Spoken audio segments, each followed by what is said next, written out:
Boa tarde, pessoal. Espero que vocês estejam gostando do Equibar Day.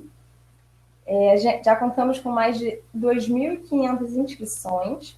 É um evento muito importante para o Equibar e a gente está muito feliz em recebê-los. Dando sequência ao nosso evento, eu vou apresentar agora a Sala Capitais, que vai trazer como assunto a plataforma eletrônica é o futuro do crédito. Nesse evento, nesse bate-papo, a gente vai contar com a participação do Júnior Santos, que é co-founder da ID Trust, do Fábio Lacerda, economista e professor, do Márcio Pentan, head de produtos digitais na Capitalis, e a Daniela Sanches, diretora de Capital Market na Capitalis. Muito obrigada por estarem conosco, e agora eu vou passar a palavra para os nossos convidados. Boa tarde a todos, obrigada pela audiência, né? Não é mais presença que a gente fala agora, obrigada pela audiência. É uma alegria estar aqui nesse evento e na Sala Capitalis para discutir alguma coisa que a gente pode realmente perceber como uma mudança, né? A pandemia já acelerou isso um pouco e no futuro provavelmente muito mais. Muito obrigada a todos os presentes, em especial aos nossos panelistas, né, como a Rafaela já apresentou aqui, nós temos o Júnior Santos, o Márcio Pintan e o Fábio Lacerda, muito obrigada a todos vocês, e quero também deixar os participantes à vontade, caso queiram fazer perguntas, que escrevam no chat, e a gente vai, na medida do possível, endereçar as perguntas que forem encaminhadas. A gente vai começar esse painel com uma primeira rodada de perguntas, que eu gostaria que os três panelistas apresentassem a sua visão, porque a gente vai falar aqui de plataformas eletrônicas e o futuro do crédito, né? Como a própria Rafa já apresentou. E por que a gente está falando a respeito disso? Porque a resolução 4656 do Banco Central, ela menciona e caracteriza tanto a sociedade de crédito direto quanto a sociedade de empréstimo entre pessoas, ela caracteriza essas duas sociedades por conta da forma como elas fazem as operações de crédito, né? E é por meio de uma plataforma. Na regra, está dizendo que a plataforma é um sistema eletrônico que conecta credores e devedores por meio de site, de website ou de aplicativo. O conceito de fintech acabou derivando um pouco da regra que circunscreveu somente essas duas entidades, mas o fato é que, muito além dessas duas entidades, desses dois tipos jurídicos, essas duas instituições financeiras, né, SCD e CEP, a gente tem outras plataformas que estão nesse ecossistema relacionado ao crédito, que são absolutamente tão importantes quanto, né, e que a gente está denominando aqui nesse painel como plataformas digitais. E essas plataformas têm um número enorme de tipos de prestação de serviços e completam o que a gente pode denominar como um mosaico aí um mosaico ou um quebra-cabeça em expansão de produtos e serviços que que já estão firmados nos meios digitais e que se expandem a passos largos de acordo com as necessidades e a criatividade dos empreendedores envolvidos. Então, o painel provoca, será que esse é o futuro do crédito? Com base nesse mote que eu estou dando aqui agora para vocês, eu vou fazer uma primeira pergunta, que eu queria ouvir a resposta de vocês três. Eu queria ouvir primeiro o Júnior falando, depois o Márcio, depois o Fábio. Como é que vocês veem as plataformas digitais no processo de crédito propriamente dito? Eu queria ouvir de vocês não só a experiência de cada um em relação a isso, e Mas também, como é que enxergam esse todo, né? Esse mosaico que eu falei, essa conexão entre todos os participantes. Eu queria ouvir um pouquinho do que vocês pensam a respeito disso, e, por favor, começando pelo Júnior. Boa tarde, Júnior. Boa tarde, Dani. Obrigado aí pelo convite da sala, Márcio, Fábio, a todos os presentes. Posso puxar 2 pontos para a tua resposta. Assim, a ID Trust ela é uma plataforma de operação de crédito estruturado. Em alguns momentos eu atuo como fintech, então eu tenho onde eu sou um marketplace para supply chain finance, né? Hoje aí com grandes players plugados como Petrobras, Corteva, Dupont, Mosaic, numa ponta, e na outra ponta, quando a gente fala de Customer Finance, a gente atendendo clientes como o Mercado Pago, junto com Capitalis, Sem Parar, DM Card, Forte Brasil, e o que começou essa história para a gente lá atrás, o Nubank, né? Mas a ID Trust, ela nasce em 2015 com um grande desafio, que era realmente ser service de uma administradora de cartão. Naquela época, o conceito de fintech ainda muito incipiente no Brasil, em 2015, estamos falando isso daí em abril, maio de 2015, no objetivo de levar crédito de uma forma diferente, né? Naquela época, nosso chapéu era ainda muito de certificadora de lastro, que foi daí que surgiu o nosso trabalho. Então, a gente tinha uma concepção de viabilizar processos digitais. Então, esse era o mote da ID Trust, né? Como eu pego uma operação de crédito física e transporto para um modelo digital. A gente trabalhou com eles, atua com eles e com essa carteira de clientes desde 2015, e aí a gente começa a ter toda uma transformação, né? Em 2017, nós passamos por... Eu fiz um curso, foi o primeiro curso de fintech da FGV. Eu fiz esse curso e teve ali grandes pessoas estudando, um grande número de aprendizado. Eu vejo que ali dentro eu trouxe 3 coisas que eu acho que faz muito sentido para a tua resposta, que a fintech tem basicamente 2 denominações: ou uma plataforma financeira que entrega um produto de crédito, ou uma empresa financeira que entrega o seu produto primeiro uma plataforma digital, eletrônica.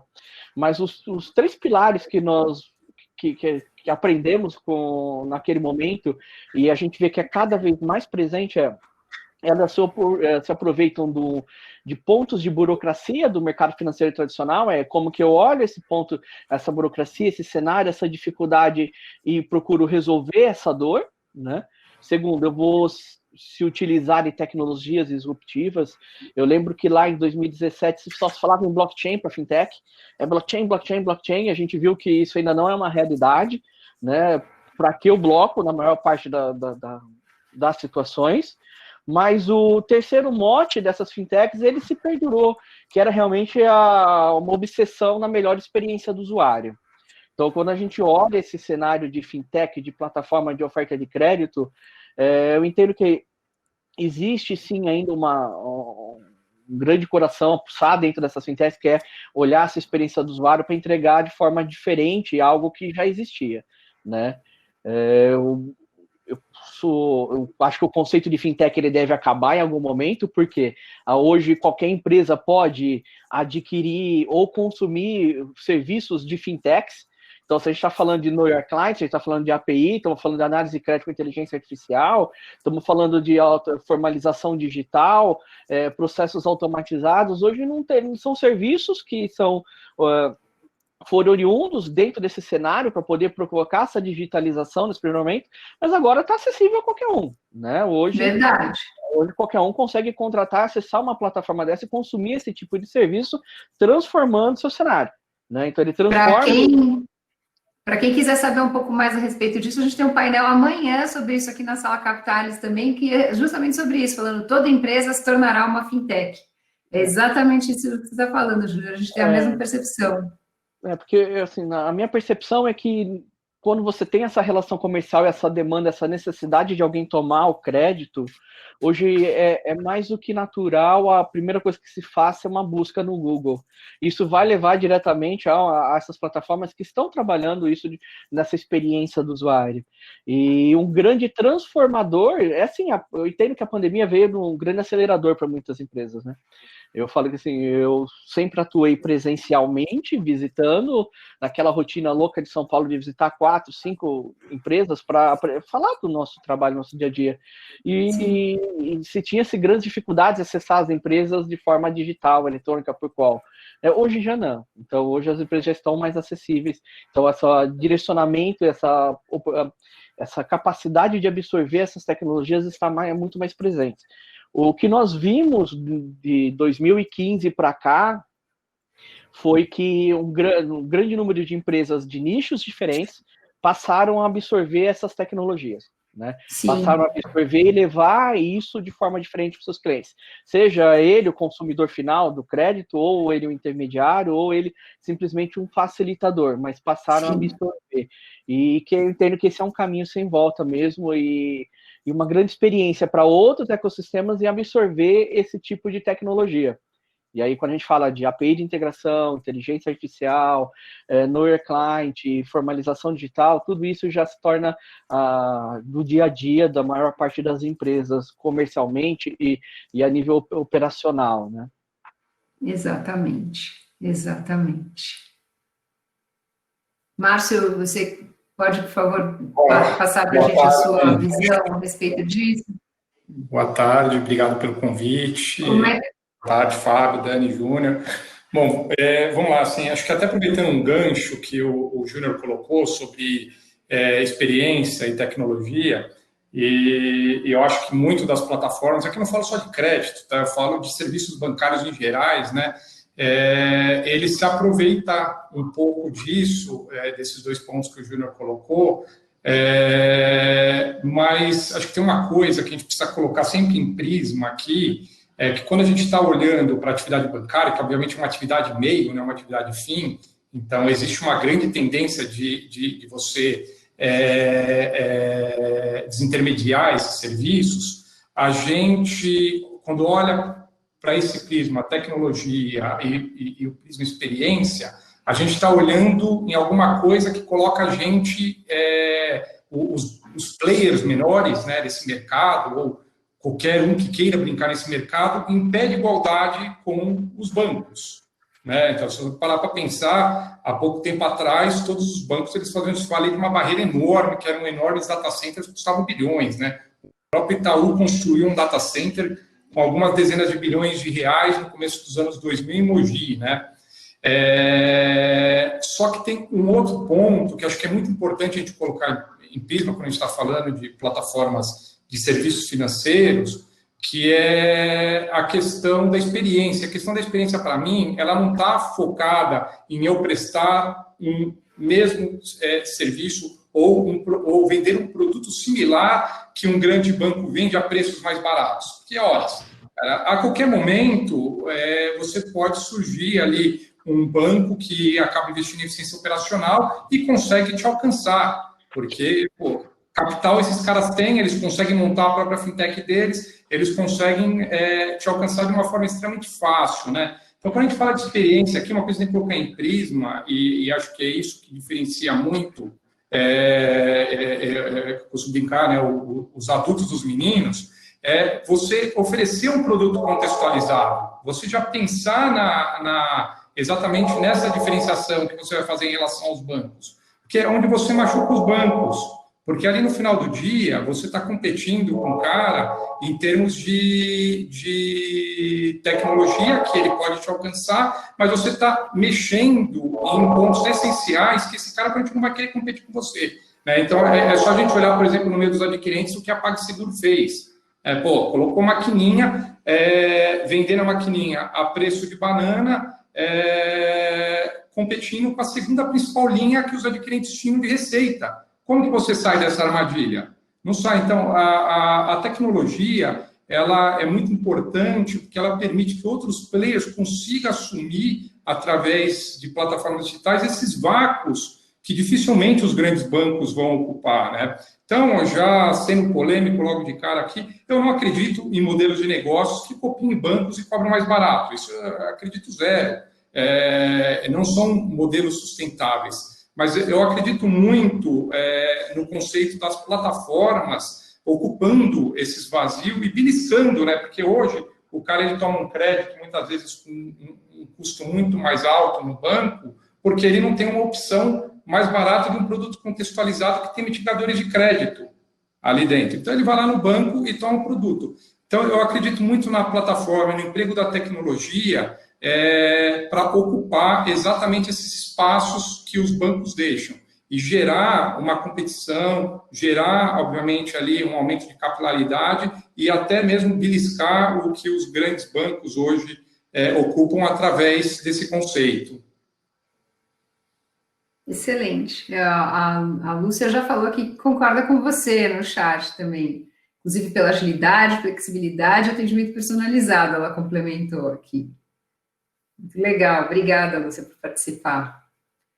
Fábio, você, né, que está pela sua carreira aí, tem um olhar por um outro ângulo, né? Como é que você vê esse mundo das plataformas?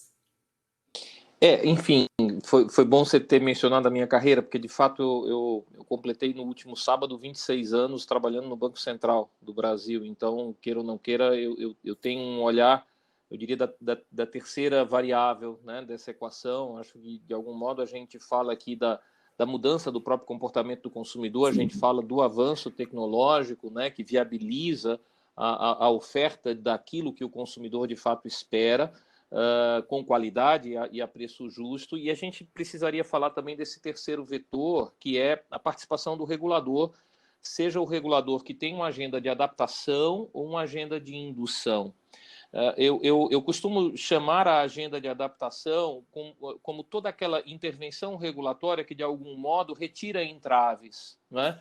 Então, por exemplo, para que a gente viabilize tudo isso do crédito digital, quer dizer, você tem toda uma trajetória, toda uma jornada regulatória, né, que vem desde a abertura da conta digital, do processo de digitalização de documentos, a mais recente regulação da duplicata escritural, da duplicata eletrônica. Você tem todo de Open Banking, você tem toda uma iniciativa regulatória de adaptação dos meios, né, de retirada de entraves. Mas, veja, eu acho que o que impacta o segmento na perspectiva regulatória não é apenas essa agenda de retirada de entraves ou de adaptação da estrutura regulatória legada para a nova realidade mais digital.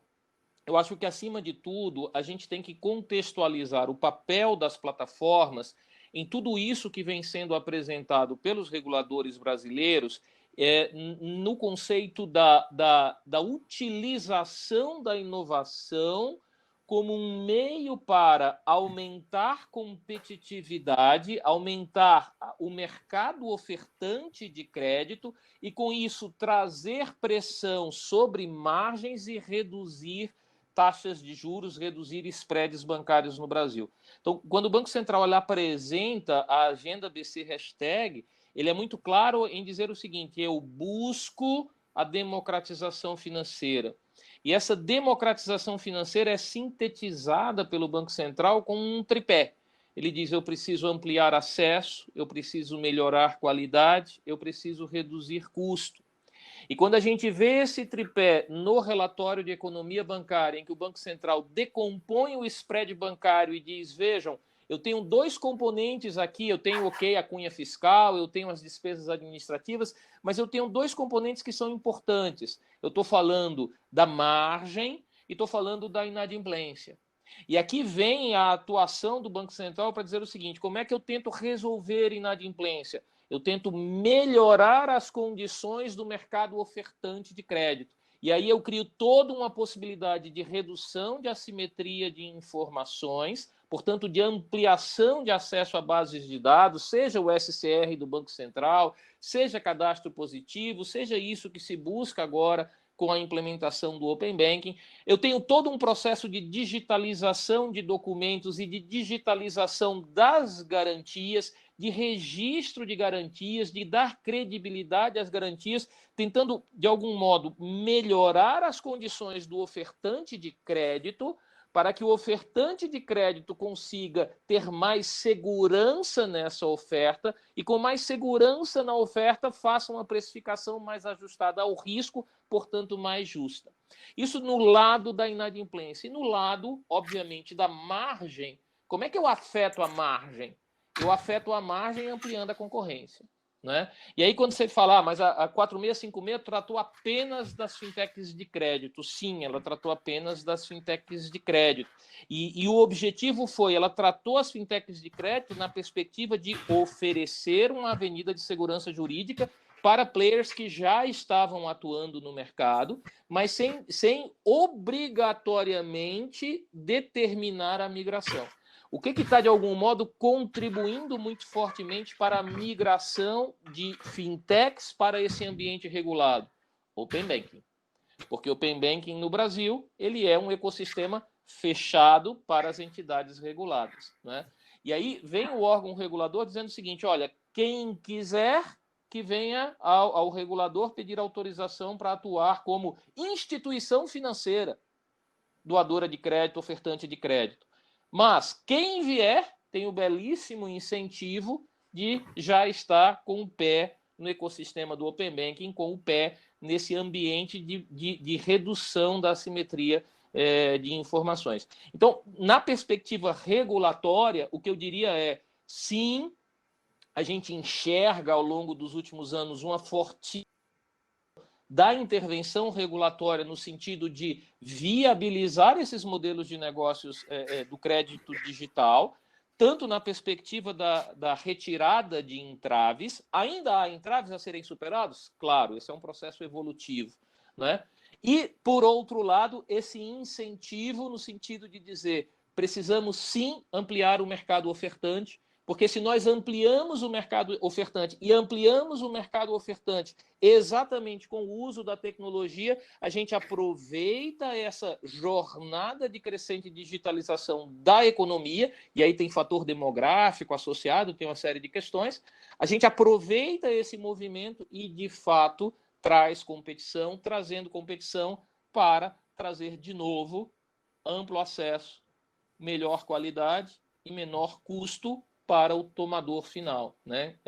Eu brinco sempre dizendo que o Banco Central foi picado por essa mosca das fintechs, porque as fintechs elas têm a obsessão da customer centricity, né? A centralidade do cliente. E eu, graças a Deus, eu enxergo no Banco Central do Brasil, pelo menos, a mesma picada de inseto, né? Só que não do customer centricity, do taxpayer centricity, né? A centralidade do pagador de impostos, quer dizer, utilizar com sabedoria o recurso público em benefício do cidadão brasileiro. E acho que, enfim, acima de tudo, as plataformas têm sido chamadas para serem parceiras do Banco Central na implementação desse grande objetivo de política pública.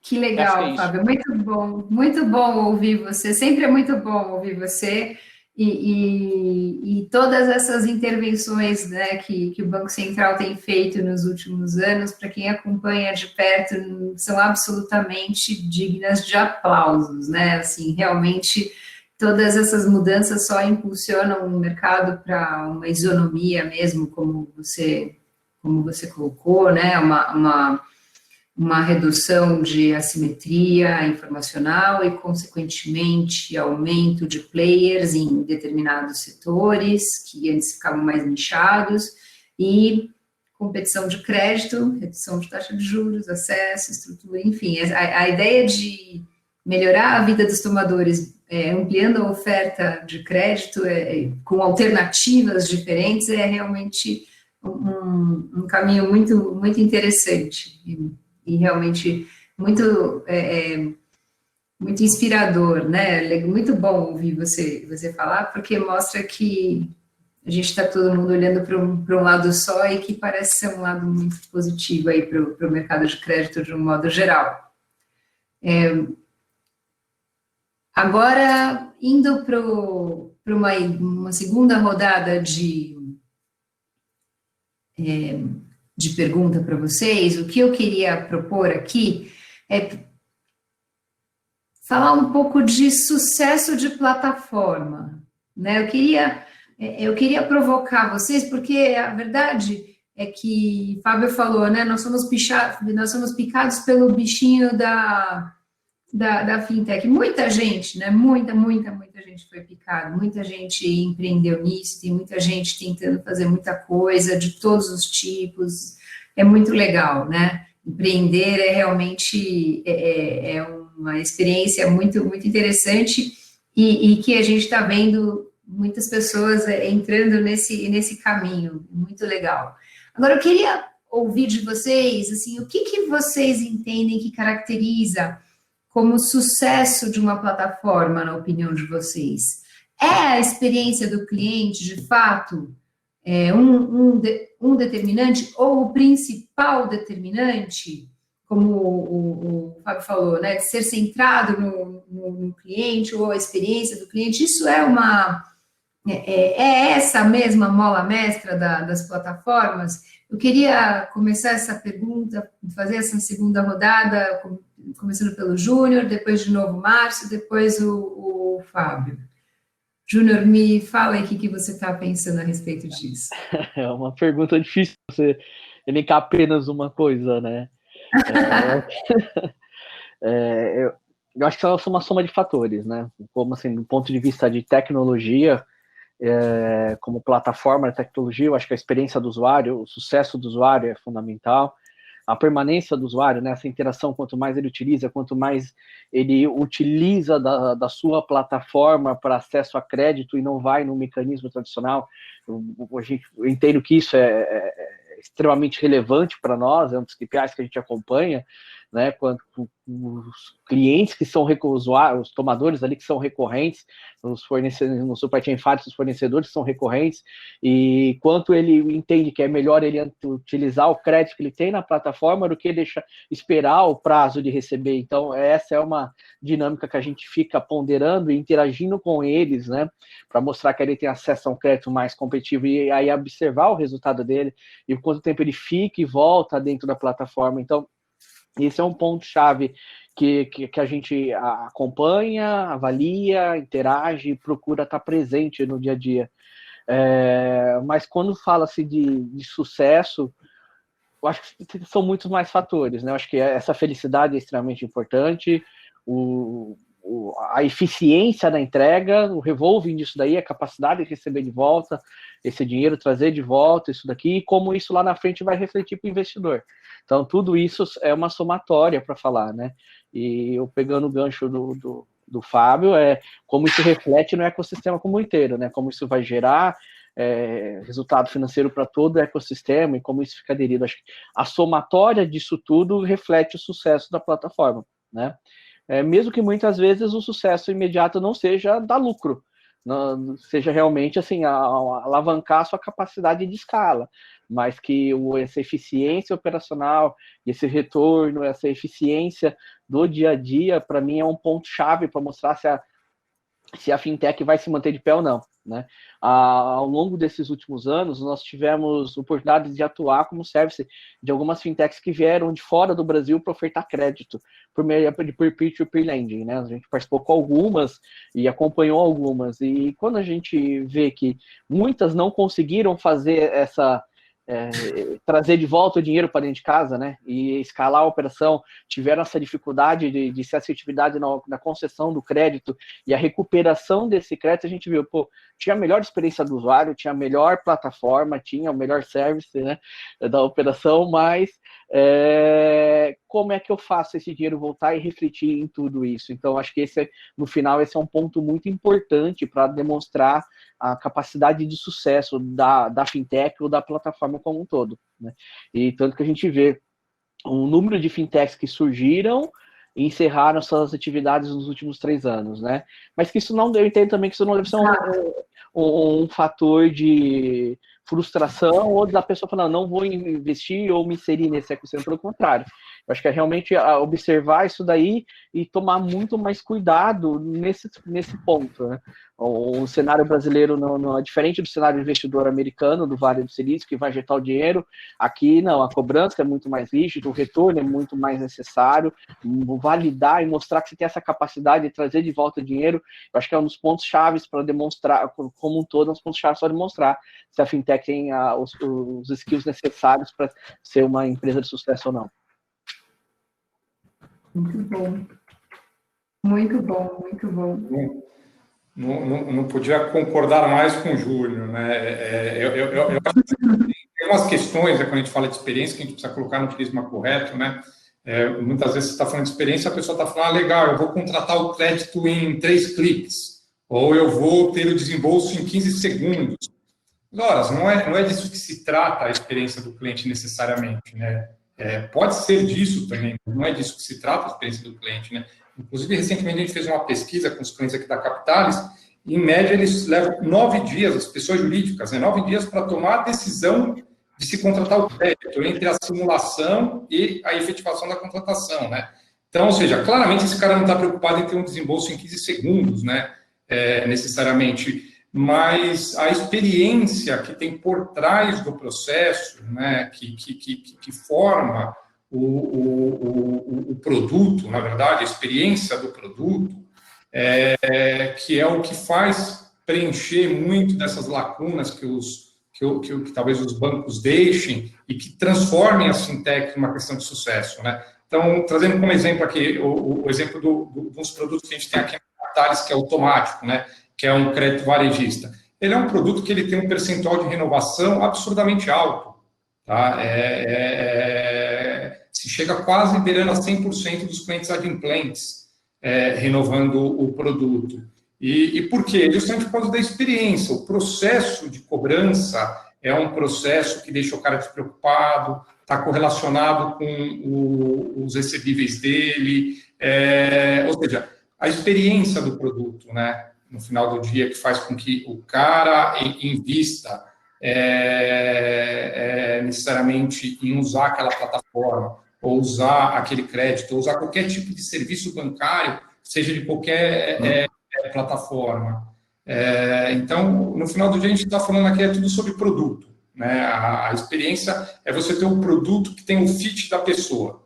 Não é sobre você replicar o que existe no mercado de uma forma mais fancy, né? E sim você conseguir colocar produtos contextualizados, produtos que façam sentido para aquele cliente naquele momento, né? E aí eu concordo plenamente com o Júnior, né? A tecnologia, ela ajuda nesse processo, porque ela te traz eficiência, ela te dá capilaridade e te permite, sobretudo, né, você conseguir também ter uma expansão de marketing, de margem muito maior em função de todos os recursos tecnológicos que a gente tem hoje em dia.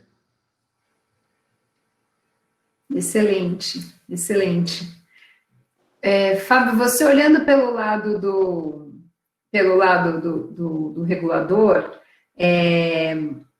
talvez não tão próximo da experiência do cliente, exceto pelo RDR, né? Ou só quando tem reclamação, de modo geral, talvez, e não tanto na alegria, só na tristeza, eu posso estar enganada.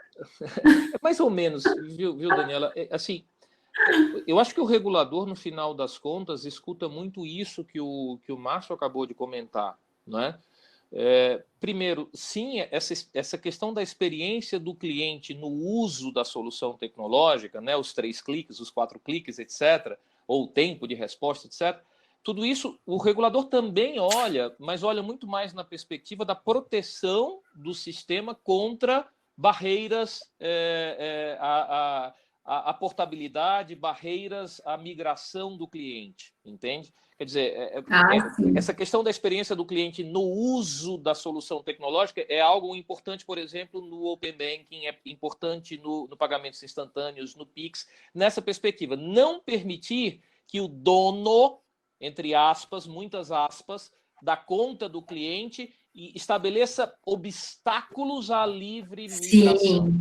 Mas nessa questão da experiência do cliente, eu acho que o regulador, acima de tudo, ouve o Márcio e o Júnior nessa perspectiva de dizer garantir uma boa experiência do cliente, acima de tudo, é o problema do cliente da melhor forma possível. É trazer o melhor produto com o melhor preço. E aí, por mais que a gente não esteja discutindo o Open Banking nesse painel, eu vou me permitir pegar um pouco da provocação do Flávio. Por favor, isso! Eu acho que ela é importante. O Flávio fez um ponto ótimo no chat, você tem eu toda acho que ela é razão. importante, porque o Open Banking ele dialoga com essa dimensão da experiência do cliente em dois aspectos. Primeiro, o Open Banking ele vai permitir uma mais ampla comparação. Então, acima de tudo, todas as instituições ofertantes que participam do ecossistema, elas poderão ser comparadas de uma forma muito mais ágil no seu estoque, na sua oferta de produtos e preços associados. Esse é um primeiro aspecto, a possibilidade de comparação.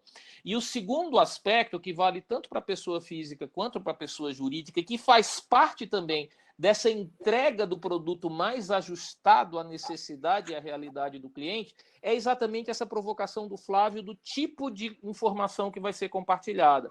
Tanto pessoa física quanto pessoa jurídica, elas podem consentir com o compartilhamento de todo o seu do seu cadastro e do seu transacional. Percebe? E nessa perspectiva, quando eu abro para uma plataforma, para um novo entrante, para uma fintech, né, o meu histórico transacional de pagamentos, de créditos tomados, o meu fluxo financeiro no banco onde eu operava, onde eu opero, eu possibilito que esse novo entrante, que antes não tinha o meu histórico para avaliar, ele consiga, com o meu consentimento, o acesso a esse histórico e consiga fazer exatamente isso que o Márcio comentou, que é me entregar uma solução que seja justa e adequada ao meu perfil de risco, ao meu histórico no sistema financeiro. Isso vale para a pessoa física, isso vale para a pessoa jurídica, a informação cadastral e a informação transacional para que você alimente os seus motores de avaliação de risco, né? Então, isso tudo, na perspectiva do regulador, faz parte desse conceito de viabilizar que um significativo número de agentes possa ofertar bons serviços. E a concorrência, ela não se dará pelo aplicativo bonitinho, não é? Mas ela vai se dar efetivamente por aquela empresa que, de fato, consegue me entregar uma solução que é adequada à minha necessidade e que me cobra um preço justo. De novo, o regulador bate muito nesse aspecto. Ampliar acesso, melhorar qualidade e preço justo, em termos de taxa, né? Acho que isso, de algum modo, dialoga com a colocação do Júnior e do Márcio. Com certeza. E acho que responde ao Flávio. Flávio, se eu não respondi, depois você me dá pancada lá no link. O Flávio aqui, não, imagina, tá feliz aqui. A Anitta pontuou também que o que é o sucesso da plataforma, né? Eu comecei forçando a pergunta para ir para o lado da experiência do usuário como um ponto de sucesso, tendo em vista que a partir da experiência, talvez, né, a ideia de experiência ser positiva, chamar mais usuários e aí então dar o boom, né, que todo mundo espera, né, que aquela curva inicial rapidamente chegue num ponto de equilíbrio. A Anitta foi muito prática aqui, tem que gerar receita contínua, né, no processo de crédito e retorno em conjunto com a satisfação do cliente, é o equilíbrio perfeito, exatamente, a Anitta colocou muito, muito bem a sua perspectiva. Obrigada por participar também, Anitta. Obrigada, Fábio, pela sua resposta, Márcio, Júnior também. Obrigada a todos, porque realmente essa questão da experiência do usuário por si só, né, como vocês mesmos falaram aqui, precisa ser vista com outros aspectos também, né, muito importante. E já encaminhando aqui, né, para uma pergunta adicional para vocês, eu queria uma consideração de cada um de vocês sobre o futuro. Como é que vocês veem as possibilidades as possibilidades dos trabalhos das plataformas de crédito, como é que vocês veem que tipos de novos serviços podem acontecer, mercados, enfim, como é que vocês veem o futuro? Quais são as possibilidades, quais são as dificuldades, os desafios que vocês veem? Queria deixar aí a palavra livre para vocês fazerem as considerações, tanto as esperanças quanto os medos aí de vocês para o que vem pela frente, inclusive tendo em vista o que o Fábio bem colocou, Pix, Open Banking e outras coisas, né, que devem vir aí pela frente, que estão no forno. Como é que vocês veem isso? Júnior, quer trocar, Júnior? Quer o Márcio começar ou começa você agora? Eu quero deixar o Fábio por último.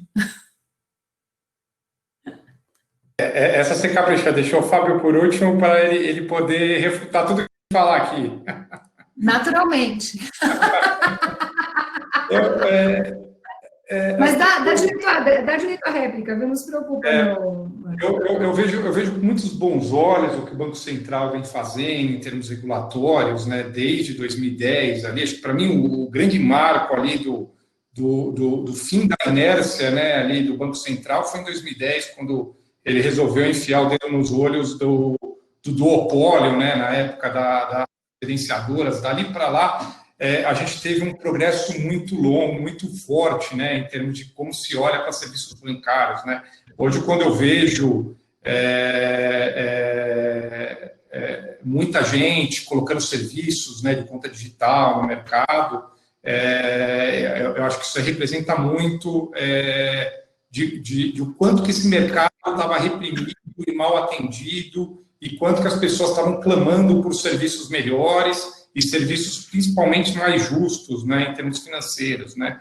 Mas eu entendo que esse caminho também é um caminho ainda enorme, ainda tem muita coisa ainda para acontecer, né. Quando fala especificamente para o mercado de crédito, a gente ainda vive com modelos extremamente anômalos, né, de processo de concessão de crédito, né, modelos onde você tem instituições financeiras que se pegam através de uma carta patente, eu nem sei se é mais assim que chama, né? Já não mudou o nome, né? Carta patente. Denunciou sua idade. Carta patente. Fica atrás de uma outorga do Banco Central prestando serviços com margens de 1000%, por exemplo, para você poder fazer um desembolso de crédito. Um SPB que tem ali um custo ali que hoje cada vez está baixando mais o custo da STR, né? O custo da STR agora na média deve estar na casa dos seus 5 centavos, né?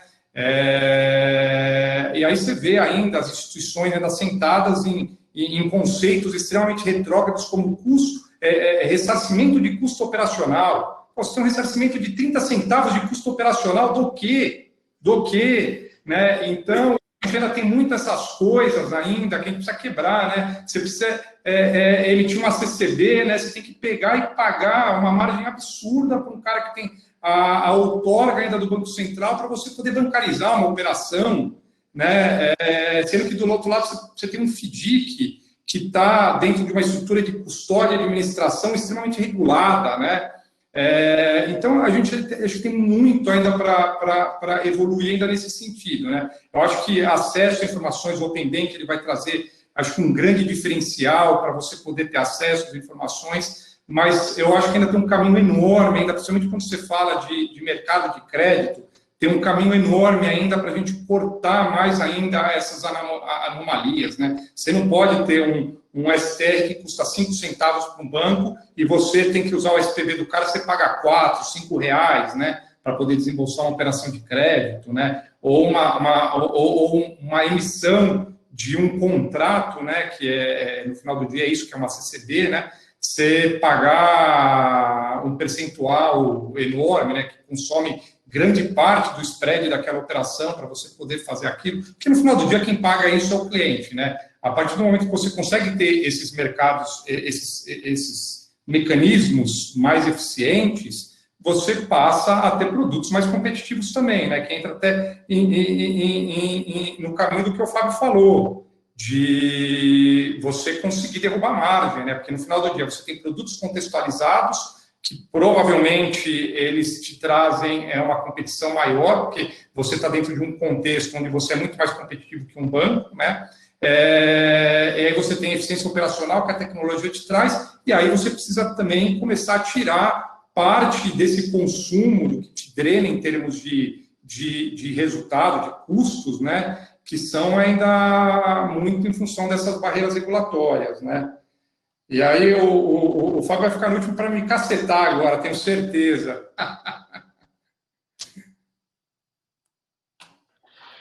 O Márcio denunciou a idade dele, eu não trabalhei com carta patente, só para deixar registrado. Olha, eu trabalhei no Itaú, Júnior. Eu trabalhei no Itaú, mas eu lembrava que tinha mudado o mecanismo, mas eu lembrava da carta patente, eu tenho na memória isso até hoje. Porque ela é muito emblemática mesmo, Márcio. Não é do nosso tempo, eu também já vi. Quer dizer, até vi, mas já não era mais do meu tempo quando eu trabalhei em banco também, não. Eu cheguei a pedir muita carta patente para agência no Banco Central, na minha época de Itaú. Em auditoria, né? Você não apresentava aquele documento antigo. Quando você abria uma agência, você pedia, né? Pois é. Eu acho que assim, eu vou dar um contraponto denunciando a idade, né? Quando a gente começou lá o cartão com o mata-pulga, né? Que antigamente tinha toda essa questão da aprovação do cartão, e a gente vê hoje que os ativos recebíveis de cartão é um dos grandes ativos dado como garantia ou utilizado em negociação pelos estabelecimentos comerciais, pequenos e médios hoje, né? E essa própria evolução que o Banco Central está fazendo não só no recebíveis de cartão de crédito, mas também em títulos de duplicata escritural, título de agronegócio. Eu acho que tudo isso está sendo o pontapé inicial de uma transformação que ainda deve surgir, né? Se fosse para analisar o que, como plataforma, nós vimos de um ano e meio para cá, e até os conteúdos que eram abordados de 2018 para cá, nos próprios eventos, nos próprios temas e em ambientes de oferta de crédito, o que eu vejo é a grande oportunidade que se tem no momento de transformar e trazer coisa nova, né? Quando a gente olha, comparado aos cenários que nós temos lá fora, talvez mais simples, movimentação ou criação de produtos financeiros, e a gente traz para dentro do Brasil, porém a gente vê toda essa flexibilidade, essas transformações, essas possibilidades que estão surgindo, eu vejo aí um cenário de oportunidade, né? Eu falo que, assim, quando em 2017 para 2018 falava-se muito em títulos de agronegócio e como a dificuldade de factoring, fundo, poder interagir com isso, e hoje a gente vê toda uma legislação, por exemplo, uma CPR digital, com possibilidade de um fundo facilmente poder investir nesse tipo de operação e conseguir acompanhar isso no ambiente de transparência. Eu acho que esse é um pequeno sinal de como isso está sendo transformado, de como isso vai poder gerar. Eu acho que esse é um ponto-chave, é um novo cenário, né? E a outra contraponto é que o próprio cenário de transformação que nós estamos vivendo vai fazer com que muitas companhias passem a se antenar a esses produtos de fintechs e trazer para dentro de casa e pensar como se utilizar disso dentro das suas próprias assessorias. Como ele vai se utilizar dessas estratégias para, às vezes, né, não financiar os seus tomadores ou seus fornecedores, mas como utilizar disso como a sua própria estratégia dela de gestão de fluxo de caixa, ou de working capital, ou de tesouraria. Se utilizar desses ferramentais, dessas estratégias e criando situações novas. Então, eu vejo que existe aí todo um cenário surgindo, e isso realmente, eu sou defensor, gosto muito dessa, sou nostálgico em inventar essas operações, deixar o Fábio bater também nessa C, mas, né, em criar esse processo digital, realmente é um processo de transformação, né? Hoje a ID ela é responsável a nível dessas CCBs digitais, eu acho que nós somos a maior casa de formalização, são quase 10 milhões de unidades de CCBs digitais por mês, é um volume interessante que a gente tem de negócio baseado nesse sentido de ser service dessa operação e permitir que os nossos clientes possam atuar como fintech. Mas o que sempre eu me pergunto e a reflexão que eu faço para pensar, instigar e olhar, mas será que é só nesse cenário de recebíveis de cartão de crédito? Quais são os outros cenários que tudo isso que foi evoluído ou tem evoluído poderia ser aplicado, né? Então, eu acho que esse é um ponto-chave que eu gostaria de trazer como para a gente pensar, né? Para a gente se questionar depois aonde mais eu poderia olhar todo esse cenário, não só a nível de tecnologia, mas também trazendo a regulação e trazendo essa adaptação que o brasileiro teve para consumir esses produtos, né? Da última vez que eu olhei pela CBS, o Brasil era o quarto país do mundo em adoção de utilização de produtos de fintechs, e perdia para poucos, né? Perdia para o Reino Unido, perdia para a Índia, para a China, depois já tinha o Brasil ali em consumir esses produtos digitais de crédito, e aí entra toda uma oportunidade da gente aplicar tudo isso em outros cenários. Eu acho que esse é o grande desafio que os empreendedores precisariam estar atentos agora para identificar novas oportunidades e como levar esse conceito de oferta de crédito no ambiente de plataforma digital, ágil, olhando todos os pontos que nós conversamos, mas aplicar em outros nichos de forma muito mais específica, direcionada e realmente podendo medir melhor o resultado. Eu acho que esse é o grande desafio agora.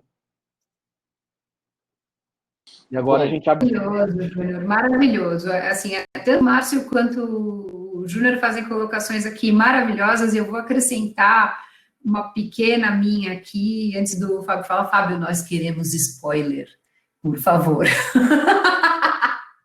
Conte tudo para nós e para todas as 111 pessoas que estão aqui nessa sala junto com a gente agora. Brincadeira, gente. O Fábio está aqui, não com um chapéu de regulador hoje, né? Sempre ele adverte isso, e eu faço questão aqui como moderadora de deixar isso claro. Mas é sempre muito bom ouvir uma pessoa que, como ele mesmo falou, 24 anos já no Banco Central, Fábio, você falou isso? 26, perdão. 26 anos de carreira. 26 anos de carreira no Banco Central, então com certeza tem uma visão, né, do rumo para o lado, para qual é o rumo que o barco está indo, né? Então, Fábio, sem perder mais, sem roubar ninguém, o tempo de mais ninguém aqui, agora conta para a gente como é que você vê o futuro, e qual é a tua perspectiva pessoal, né, de visão do futuro, com toda essa tua experiência. Eu acho que, em primeiríssimo lugar, mesmo se eu estivesse aqui representando o Banco Central, eu certamente não estaria aqui para bater nem no Júnior nem no Márcio. Certamente não. Até porque a perspectiva é que vocês representam, de fato, aquilo que a gente quer e precisa construir no nosso país também. Esse processo de digitalização da economia e da prestação de produtos e serviços financeiros é um processo sem volta, é inexorável isso. Isso só vai aprofundar a cada ano, graças a Deus. A gente está ganhando eficiência com isso. E, especificamente, eu estou falando com agentes econômicos que trabalham um conceito fundamental para o poder público, que é o conceito da inclusão financeira. Eu tenho discutido muito com as pessoas com quem eu posso dialogar, repercutindo uma reflexão que foi trazida por um autor britânico que eu gosto muito, David Birch, em que ele questiona o próprio termo bancarização. Ele diz, mas por que bancarização, gente? Bancarização me faz acreditar que para transformar um cidadão, para incluir financeiramente um cidadão, eu preciso transformá-lo em cliente de banco. E não é disso que se trata. Né? E ele discute o termo em inglês do unbanked. E eu acho interessante que, em cima desse termo do unbanked, a gente pode discutir o termo do underbanked, que eu não preciso falar em desbancarizado, eu preciso falar em cidadão que não está incluído financeiramente, mas é correto falar do termo subbancarizado. O que é o subbancarizado? É aquele que já é cliente, mas não é adequadamente atendido. Não tem o limite de crédito que precisa, quando tem é um custo absurdo, não tem acesso, enfim. A plataforma digital, a ampliação dos agentes que ofertam crédito, ela de fato pode contribuir não apenas nesse conceito mais estrito da inclusão financeira, mas também nesse conceito de melhoria daqueles que são os subbancarizados. E é nessa perspectiva que eu aposto muito nesse segmento. Tá? É um segmento que precisa crescer e precisa colaborar com o nosso país, especialmente nesse momento de crise. de crise em que eu preciso de financiamento para o pequeno e médio empreendedor, para a pessoa física, para o microempreendedor individual. Os grandes bancos, eles têm o seu papel, eles são relevantes na economia brasileira, continuam sendo importantes, continuarão por muito tempo oferecendo belos serviços ao país, mas eles sozinhos não dão conta. Eu preciso ampliar essa oferta. E nessa perspectiva, eu acho que não me cabe mesmo bater nem no Márcio, nem no Júnior, muito pelo contrário. A gente falou de Open Banking, a gente falou um pouco de pagamentos instantâneos, eu acho que a gente precisa falar também de sandbox regulatório. Eu acho, isso não é spoiler, né? Mas, assim, existe uma expectativa forte de que a regulação do Banco Central, do sandbox regulatório, ela aconteça em breve, né? Preferencialmente ou possivelmente ainda neste ano. Isso não é, eu não tenho como definir isso, porque a definição não compete a mim, compete ao Conselho Monetário. Mas existe uma perspectiva muito forte de que essa regulação saia em breve. E, acima de tudo, o que o sandbox regulatório ele significa? Ele significa que você tem reguladores, e aqui não é só o Banco Central, é Banco Central, CVM, SUSEP, Previc, você tem reguladores abertos a ouvir, a conhecer os novos modelos e ajustar a regulação que viabilize os novos modelos. Sim, o FDIC não pode emitir CCB, porque esse não era o modelo, ele não era um intermediário um intermediário financeiro, ele era simplesmente um agente no mercado secundário. Mas tragam para o regulador, esse é o apelo que, como cidadão, eu faço. Levem ao órgão regulador as propostas de inovação de modelo de negócios, não é só inovação tecnológica, inovação de modelo de negócio. Levem com toda tranquilidade, porque vocês certamente encontrarão reguladores que, no mínimo, estão abertos a ouvi-los, a sim bater naquilo que precisa ser batido, sim chamar a atenção desses novos entrantes para todas as suas responsabilidades de gestão de riscos, de prevenção à lavagem de dinheiro, de compliance de maneira mais abrangente. O órgão regulador vai ser chato, é papel do órgão regulador ser chato, mas ele vai estar aberto a ouvir e a pensar junto com o mercado a construção de nova estrutura legal e regulatória que viabilize modelos de negócios que tragam benefício para a nação. De novo, falando de projetos do Banco Central, quando eu vejo a forma como o PIX foi construído, eu fico animado como cidadão. O PIX não foi construído pelo Banco Central, foi uma construção capitaneada pelo Banco Central, mas que levou em consideração agentes dos diferentes segmentos, do ramo da tecnologia, do ramo de pagamentos, do ramo financeiro, dos escritórios de advocacia, todo mundo participa e ajuda a construir. Então é isso. Acredito nesse segmento. Esse segmento é um segmento importante porque o digital é a nova economia, a economia é digital. É digital. Precisaremos mais e mais provimento de produtos e serviços financeiros no mundo digital. E a gente precisa ajudar o regulador a não atrapalhar e a ajudar no crescimento e no surgimento, na evolução desses novos modelos de negócio. Acho que não bati em vocês, não gostaria de bater, não vou bater, porque eu concordo com vocês e eu acredito no trabalho que vocês fazem. E é isso, pessoal. Foi perfeito esse comentário. Quer falar alguma coisa, Márcio? Querem falar, Júnior? Não, eu acho que o ponto que o Fábio colocou é exatamente acho que a forma com que a gente enxerga, né, essa postura do Banco Central com o mercado, né? Nossa, é música para os ouvidos, né? É tão gratificante perceber que, né, o nome do autor que o Fábio citou, o Vinícius está perguntando, o que falou do Unbanked. Na verdade, é um autor que escreve muito sobre uma outra paixão minha, que são as criptomoedas, tá? O David Birch, B-I-R-C-H. Ele escreveu isso num livro dele de 2015. B-I-R-C-H? B-I-R-C-H. Isso, David Birch. Um livro dele de 2015 que é Before Babylon and Beyond Bitcoin. Antes da Babilônia e depois do Bitcoin, do dinheiro que nós entendemos ao dinheiro que nos entende. Esse é o título do livro. O título do livro já me apaixonou e eu tive que ler.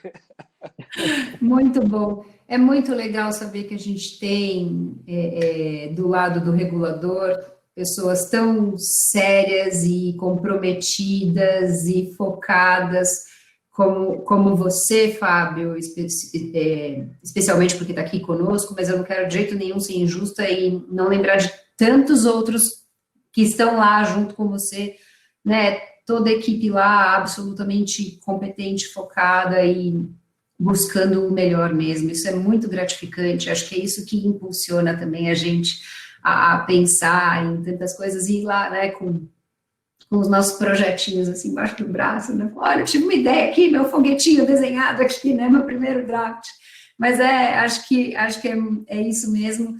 O papel do Banco Central é essencial tanto para regular, punir e não permitir que condutas erradas aconteçam. Quanto maior lisura houver no mercado, mais confiável ele vai ser, e essa caneta do Banco Central tem que ser forte mesmo. A gente não pode deixar de coibir aí as aventuras as aventuras mal planejadas, né? Assim, os erros que acontecerem. Mas, por outro lado, também é muito legal, por exemplo, por meio de sandbox, tentar fazer alguma coisa nova, enfim, é muito gostoso ouvir isso tudo e acho que enche o coração de todos nós de esperança aqui, né? Temos muita coisa para pensar, para fazer enfim, quero encerrar aqui a nossa conversa agradecendo imensamente a participação de todos, a colaboração de Júnior, de Márcio, de Fábio e de todos os que estiveram aqui conosco durante a conversa. A gente chegou a bater, acho que 118 pessoas aqui enquanto a gente estava falando, foi muito legal, bastante gente escreveu aqui no chat, foi muito legal. Rafa, acho que a gente terminou aqui, não, um minutinho de atraso, mas acho que a gente já encerrou agora. Tá ótimo, gente. Então, mais uma vez, muito obrigada pela participação de vocês, Fábio, Márcio, Dani, Júnior. Obrigada à galera que está assistindo a gente. Espero muito que vocês estejam curtindo o evento.